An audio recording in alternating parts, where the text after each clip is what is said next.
10 years అయిందంటే అసలు నమ్మబుద్ధి కావటం లేదు.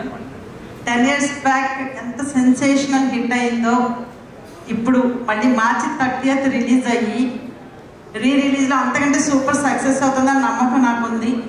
ఎందుకంటే ఈ సినిమా ఎన్ని రికార్డులు బ్రేక్ చేసిందో అప్పట్లో అందరికీ తెలిసిన విషయమే.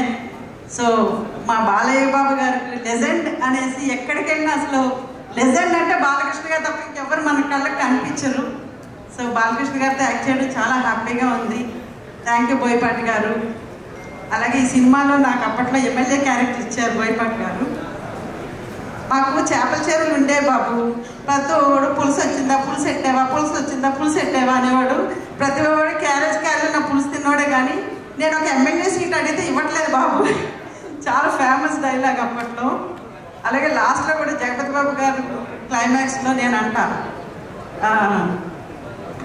ఇప్పుడు దాకా మీరు అన్నీ చూశారు కదా, ఇక్కడ ఆయన చెప్పింది విన్నాం కదా, ఇప్పుడైనా మారదాం పదండి అంటాం. అది చాలా మీమ్స్ ఎంత ఫేమస్ అయిపోయిందంటే ప్రతిసారి 10 years తర్వాత ఇప్పుడు కూడా స్టిల్ ఎవరొకరు పంపిస్తూనే ఉంటారు ఆ మీమ్స్ నాకు. ఈరోజు ఈ ఫంక్షన్లు మళ్ళీ అందరినీ 10 years తర్వాత టీం అందరినీ అంటే మధ్యలో కలిసినా కూడా లెజెండ్ టీం అందరినీ కలవడం చాలా చాలా హ్యాపీగా ఉంది. థ్యాంక్ యూ ప్రొడ్యూసర్స్ రామ్ గారు, గోపి గారు, అందరూ కూడా, మన చందు గారు, అందరికీ thank you so much. Thank you అండి. అదే మ్యాజిక్. చిన్న క్యారెక్టర్ అయినా 3 నిమిషాలు లేదా 5 నిమిషాలు కనిపించిన